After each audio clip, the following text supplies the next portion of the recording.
everyone. Apologies about this. We have had some technical issues, but Kelvin is back with us and he's actually going to start from the beginning. If the technical issues continue, I will come back on and we'll stop the presentation and we will ask Kelvin to provide us with an on-demand pre-recorded copy, which I'll make sure you all get to have access to. So I'll over to Kelvin. Thank you very much. And thanks everyone for your understanding. Okay, thanks, folks. Sorry about that. Hope it's going to go a bit better this time.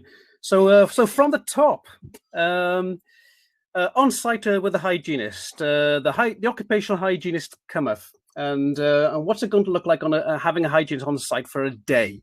I would put it to you, probably rather more than what a lot of people are used to. A lot of occupational hygiene work gets associated with just monitoring, and not much more than that. And I hope to illustrate to you that there's far more to getting the best out of an occupational hygienist when you engage them for the day.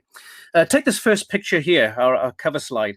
I'm engaged here to look at some workplace monitoring for some solvent vapors for guys, which I'm happy to do. But what draws my attention more than the monitoring on the day was the fact that someone's got a can of Coke and half-eaten sandwich on top of a drum of something pretty toxic. And that tells me all I need to know, really, about the training, hazards awareness, and cost management on the site, regardless of what the workplace air monitoring results come in at. Now, if you get an occupational hygienist on site for a day, I would put it to you, that's a tall order to get a good, helpful, meaningful report at the end of the day, unless you plan it very carefully. For example, if they're just on site for one day a year or one shift, that might represent only about 0.03% of the operational time of that process in a year. So you're always open to the criticism that, you should be here when, XYZ is going on. Then you'd see exactly what happens here. So you've got to be very careful about how you plan and how you carry out your day.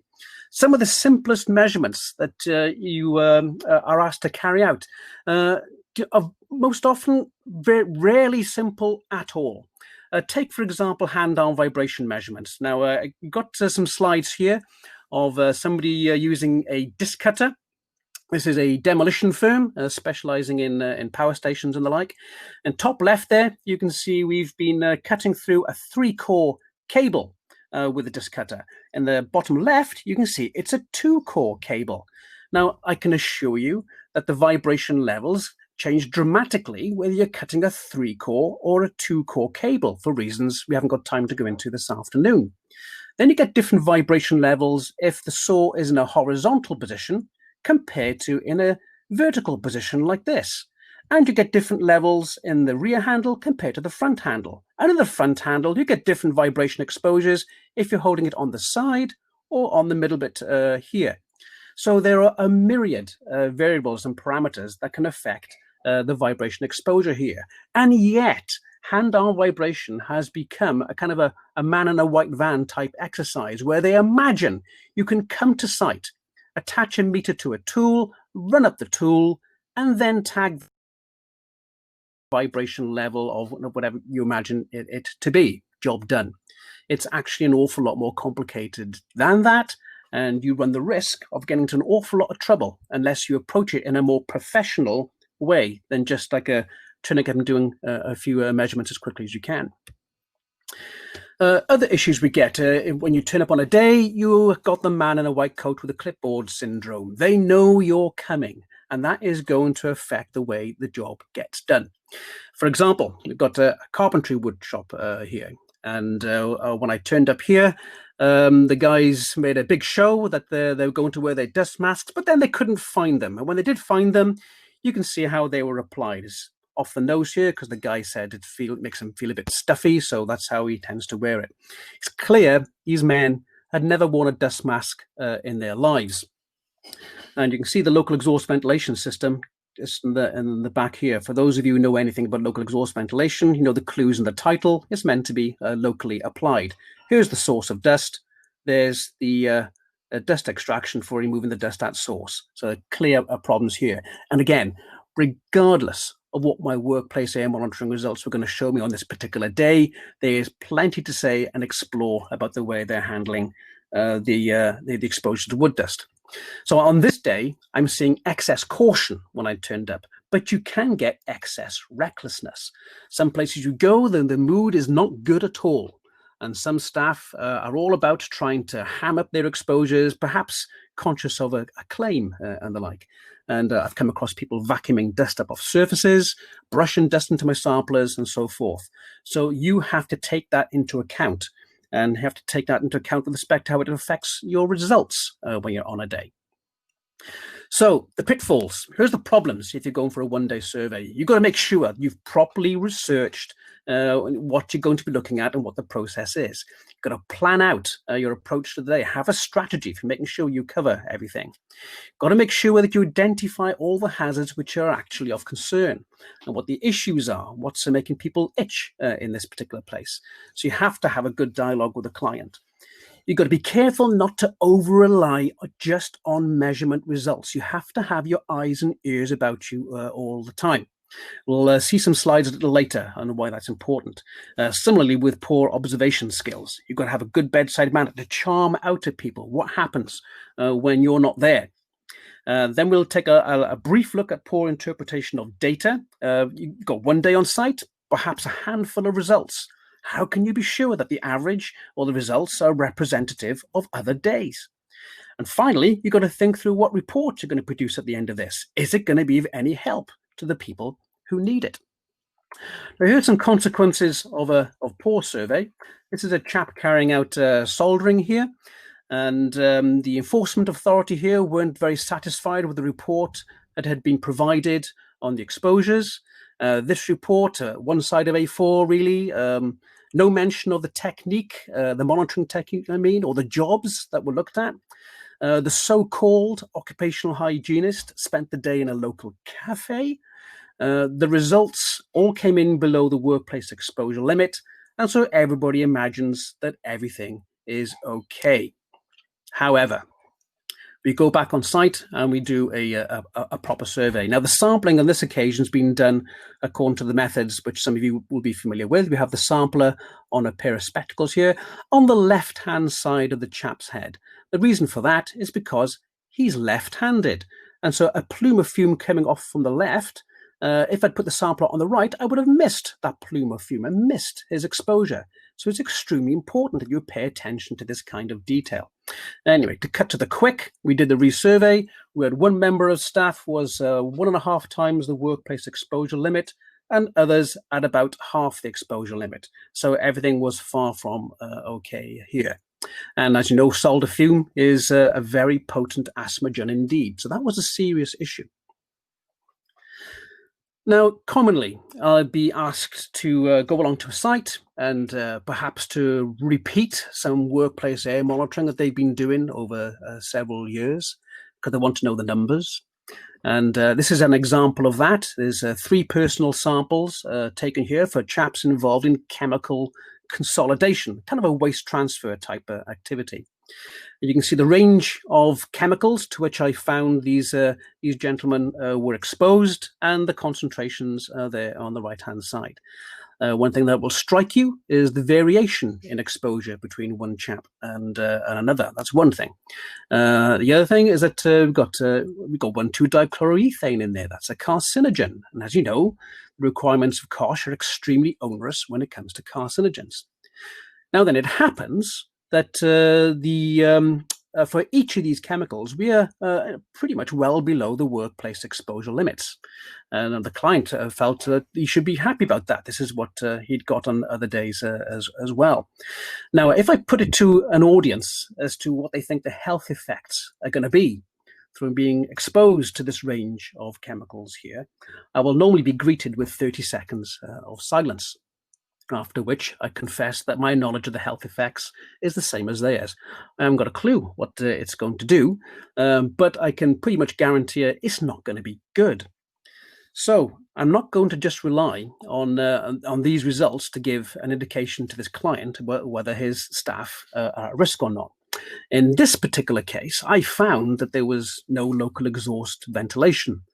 There was no health surveillance, no adequate training, no monitoring records, apart from sort of one-time A4 sheet, similar to what we saw with the soldering case study.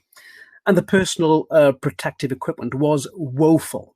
These chaps were wearing domestic marigold kitchen gloves for handling chemicals, the kind of thing you'd use if your dishwasher breaks down and so forth. Utterly inappropriate, and the cost assessments were inadequate. I pointed all this out to the managing director, to which he responded, "Oh, yes, but the workplace results show that we're okay, don't they?" Well, no, they don't. Okay. Now, our first priority as an occupational hygienist, our paramount responsibility is the health of workers. That's got to come top. And so there's a range of things you have to think about in addition to workplace air monitoring to make sure you carry out that duty properly. So, client dialogue is very important. You've got to ask your client before you go onto site, before your survey, what is the problem? Where is the problem? What do you do? What are the hazardous agents involved? And you need to be thoroughly researching the above issues to come up with a good plan for the day. Ask yourself, what's the history of this problem? Is it just a recent thing, or has it been going on for years? Who's concerned? Is it 2 people out of 300 or 150 people out of 300? These kind of things are instructive. Ask how many staff do they have? How many are affected? Now, those 2 questions are crucial for discerning psychosocial issues or possible industrial relations issues. It might be a big thing to say, but it's a good percentage, maybe 40, 60% of staff I meet who say that their workplace is making them ill. The reason why they're feeling ill is because their colleagues suggest that they ought to be feeling ill if they work here. And sure enough, that ends up being the case. And then finally, you want to know what's the working pattern: busy days, quiet days, worst case days, and so forth. There's nothing worse than producing a report and someone saying to you, well, that hygienist should have been here when this, that, and the other was going on. Make sure you've accounted that before you get onto site. So make it count, plan the day. If possible, visit site, walk through the process from where things come in through the door, where they unpack it, chop it up, boil it up, reassemble it, and package it and put it out. Look at the process from start to finish, and so you can catch all the different similarly exposed groups, as we call them. And then you want to collect data on shift times, production schedules. When is the worst case likely to arise? How often would such a worst case arise? And finally, always ask yourself, this is the lowest common denominator, what can I do that is going to be most helpful here while I'm on site today? Now, this is an example of somebody who phoned up and said they wanted an air quality survey doing in a, it was like a printing shop, a kind of photocopying thing, not like litho printing or chemicals involved here, but there's toner dust and stuff like that. And the staff in this area were experiencing irritation of the eyes, irritation of the throat, so much so that they'd walked out of the premises. And so I got a phone call saying, can you carry out an air quality survey, please? Now, the kind of things that come to mind with an air quality survey is CO2 or air velocity, perhaps a VOC scan, dust levels, particulates, perhaps. But I think, it's so important to try and get a bit under the surface of things before you do a thing like that. So I asked the fellas, like, well, how long has this problem been going on for? Well, since last week, they say. I say, well, what's happened? What's changed in this workplace since last week? To which they say, well, nothing. We use the same toner. We use the same chemicals. There's the same printers. Nothing's changed whatsoever. So the next question you ask is the same one. Now concentrate, my friends. 2 weeks ago, there wasn't a problem. In the last week, we have a problem. Something has changed. Now concentrate. And it turns out that the thing that has changed is the introduction of this box of tricks here in the middle of the photo. It's an uninterruptible power supply. They say, but that's just a box of wires and metal bits. There's no chemicals at all in there. Well, nevertheless, that's the only thing that's changed. So let's rip it apart and see what's in there. And we take the back off. And sure enough, box of wires and metal bits and so forth. Now it's a little bit difficult to pick up from the photo, but you can see the brown substance on this some of the metalwork there. That's a lacquer. And what draws your eye is that you can put your finger into that lacquer and scoop it up onto your finger. It's been slathered on. And then I measure the temperature in the back of this cabinet and find it's about 60, 70 degrees centigrade. So we looked up the manufacturer of the uninterruptible power supply, and we got hold of the material safety data sheet for that lacquer. And we find that when it cures, it gives off formaldehyde. Right, now we've got something to go on. So cut a long story short, we buy a pack of gas detection tubes, did some measurements, and sure enough, the whole place is awash with formaldehyde vapor. So that was the issue, and it was resolved quite easily by just venting letting the lacquer cure and venting the office for like a couple of days. Now, sometimes this is why you shouldn't be too wrapped up in measurements and the like. Sometimes the problem is obvious. In this case, we've been asked to look at a dermatitis outbreak. And in this syringe here, you have a 2-pack resin system, which is a skin sensitizer. And we've been asked to swab surfaces to look for the presence of this sensitizer about the workplace that could account for the skin sensitization. Now, I don't think it's just me, but it's the issue seems to be pretty obvious as to where the problems really lie. So we can spare our client here the cost of doing widespread swab analysis and the like. This is another one. This is a very well-known tourist attraction where there's like a Stone Age, Iron Age fort, housing complex has been set up, so people can see an authentic reproduction of Iron Age life, with a little fire being lit in the middle to give the proper ambiance. Now, volunteers are talking to visitors here about the history of this place, and they're coming out of these huts with their eyes streaming and they're coughing and spluttering. And I'm being asked, can I carry out, please, some workplace air monitoring, some air quality studies to assess whether there's excessive levels of smoke in the place? Well, I could spare them the trouble, really, because it's pretty obvious, and we could just jump that step and start concentrating our efforts and resources into control. There's a further examples here.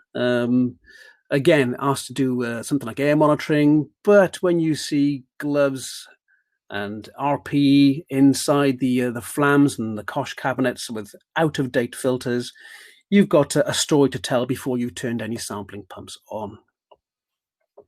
Now, I've mentioned this before, and I think it's quite an important issue, the nocebo effect and psychosocial factors. Now, the nocebo effect is the opposite of the placebo effect. Placebo being, I give you this sugar pill, it's going to make you feel better, and then the suggestion of that actually makes you feel better. Nocebo is the opposite. I give you this sugar pill, it might make you feel a bit nauseous, and a good percentage of people will indeed end up feeling a little bit nauseous because you've suggested to them that they ought to. I find this kind of effect is quite prevalent in office environments, in my experience, where you have large open plan offices with people with little control over their work. The symptoms are often nondescript, vague. I feel a bit fatigued, a bit of a headache, typically by 2 or 3 o'clock in the afternoon. Okay, when you're faced with these kind of situations, always be conscious of the psychosocial factors. Look carefully at the history and extent of the problem. Take the broad view of it. Ask yourselves questions about the relationships at work, stress issues, or lack of job satisfaction. There is some very good literature out there on this subject, which you can peruse at your leisure. So if you're on site for the day, I'd suggest to you that detailed observations are vital. Remember, it's 0.03% of the operational time you're seeing here. So you need to be gathering as much information as possible throughout the day. There's not much time to sit down for a cup of tea and a biscuit. You need to be taking notes, photos, video, making diagrams continually. And don't be afraid to be a nuisance around the place. Go and look in the cupboards, poke around, ask difficult questions, okay? You're risking it being a bit socially awkward, but you're not being paid, you're not there to be popular. You're there to solve some risk issues. Look at everyone, PPE, training and the like. Have a good bedside manner. Ask good questions of staff. Charm the details out of staff to try and find out what happens when you're not there. And be prepared to be thorough. I find smoke tubes, dust lamps, cameras, videos, etc. should be part and parcel of your standard equipment. Now I'm going to move on quickly here because time is getting a little bit limited. One important tip is, as best you can, try and at least mentally write the report while you're on site, while you're there. And if you're thinking to yourself, do you know what, this place would benefit from whatever you decide it happens to be, okay, think, can you defend that position? Can you defend those ideas? If you can't, or you're not confident that you can, ask yourself, what do I need to do right here, right now, to get the information necessary to qualify my ideas and to make sure that no one's going to push my report back at me saying, what a lot of nonsense, okay? Investigate it properly as best you can while you're on site. Now, to that end, it helps to be able to demonstrate problems, and I do this all the time. I've always got a dust lamp with me. I've always got my camera and my video, and producing images such as this. As far as I can, I will gather staff around. I will gather managers around and demonstrate a problem. And I find if I can get them to nod their heads as I demonstrate the problem in real time, I'm halfway there with getting change happening in the workplace. So images like this can be very powerful. So here's a chap here, and I mean, consider the context. I'm there, man in a white coat and a clipboard. I'm holding a sound level meter up. I'm pointing a camera in his face. You would think, wouldn't you, that it would occur to him that he ought to put on the hearing protection, which happens to be dangling around his neck, but it doesn't. So there's a wider story to tell here, apart from just the noise measurements. So where you can use smoke tubes. This is a plasma cutting bench in a metal bashing place here. And you can see I'm puffing, the exhaust ventilation is on, a puff of smoke shows no movement whatsoever where you expect to be seeing extraction. Well, as well as demonstrating problems, you can also demonstrate solutions. And I like to pack my reports with images such as this. On the left side there, we've got a litho printer rattling away at 94 decibels. I go to the packing department and I grab some cardboard sheet and I slap it on the top. And we go from 94 to 89 decibels, so even more than half the noise level. I asked the chaps, does this have to be a ventilated litho for any reason? No, they say. Could it be perspex on top of there? Don't see why not, they say. Okay, for the sake of 10, 15 pound down B&Q, we could replace that grid with perspex. We can more than half the noise level with cardboard. Imagine what we could achieve with perspex. Now, data interpretation. Here's the issue. We're on site one day. We've probably got a handful of samples. It's, for the most part, that's quite an inadequate sampling size for making confident judgments on workplace exposures or not. Now, there is a guidance note, which we don't have time to go into this afternoon, called EN689. Please look it up. Keep yourselves out of trouble. Learn the contents of EN689 so you're not making bad decisions from the data that you have. This is where the context of a survey is a crucial report item as well. Now, I find that as pleasant as some of my clients can be to me, if my report, if there is a claim for ill health coming into a workplace, and my report has had a say on the risk levels, and it was reassuring, I can guarantee you that the client will hang me out to dry. To try and defend that claim. If they can push the blame onto the consultant, they will. So let's all do ourselves a favor, make sure we've detailed, in thorough detail, the context of the survey. So a bit about data here. Here's one example. This is a rubber processing place, and this chap in the top right here is shoveling a filler, a silicaceous filler, into the rubber compound. And the filler is regarded as less than 1% respirable crystalline silica. A health and safety chap who decided that wasn't a problem because it's less than 1%. But of course, if you go above 10 milligrams per meter cubed, you stand being near the limit, and you can see how much dust there is in this place. So we've got three results here: 0.04, 0.03, and 0.02. We have a workplace exposure limit of 0.1.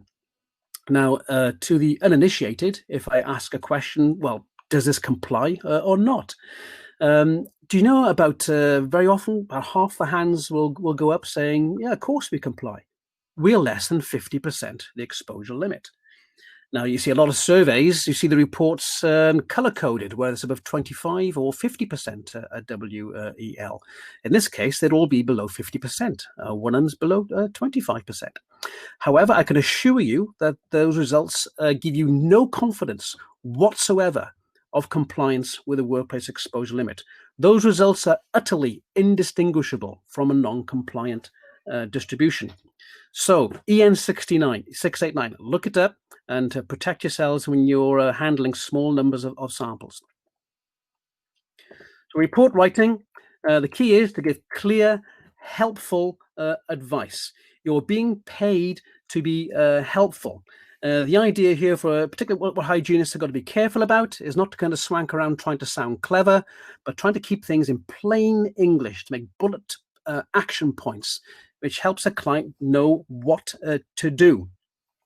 Nevertheless, that advice needs to reflect an in-depth research and background to the subject, with all reasonable caveats put in as well. Bearing in mind, we're only there for about 0.03% of the time that process operates. So there's nothing wrong with putting reasonable caveats against your results. And beware personal bias. You've got to let the data or the evidence speak for itself. Imagine being in court in front of a barrister asking a lot of cheeky questions. And it happens. I've been in this situation a few times. And I've been very, very grateful indeed for having especially the thorough context to my report to hand. So in summary, I put it to you, the hygienist turns up for a day, but that one-day survey is rarely, very rarely straightforward. It needs very careful planning to be of any use whatsoever. The results of measurements for one day have got to be interpreted very carefully indeed, not just from a statistical point of view, but from a wide range of other factors relating to what's happening in that process on the day you're there. If you're making measurements, the ones that matter are those that address the real issues, properly researched and qualified by detailed supporting information and observations. The report has got to be helpful, properly supported, and clearly with graphics and the like as well, which help you. A bit of theatre is always good to get your point across. And that's the end of my presentation there, folks. Do we have any questions? I hope that was helpful. Fantastic. Thank you. We have actually got a question. Someone's asked, if you're arranging for an occupational hygienist to visit site, how can you be sure that they're engaging a professionally qualified hygienist? Well, that's an excellent question. And a very pertinent question for our times and for today, because there's a lot of firms out there pretending to be occupational hygienists and experts in that matter, and a lot of them may not even be members of BOHS. Certainly don't have professional qualifications. However, help is at hand. The British Occupational Hygiene Society, BOHS, maintains a directory of occupational hygiene consultants who meet the criteria, who are professionally qualified in the subject. So to be safe and to be sure of the results you're getting, that's where you need to refer. That's where you need to go. The directory of the BOHS directory of consultants. Right. I believe a couple of your colleagues are going to be on the booth for the rest of today and tomorrow. So I'm sure if anyone has any further questions, they'll be able to help them out. Obviously, there's also the BOHS website, and this presentation and information relating to it will be available on demand after the event, in case anyone didn't manage to catch it. So thank you very much, Kelvin. We really appreciate it. And we look forward to speaking to you again soon. Thank you. Bye-bye.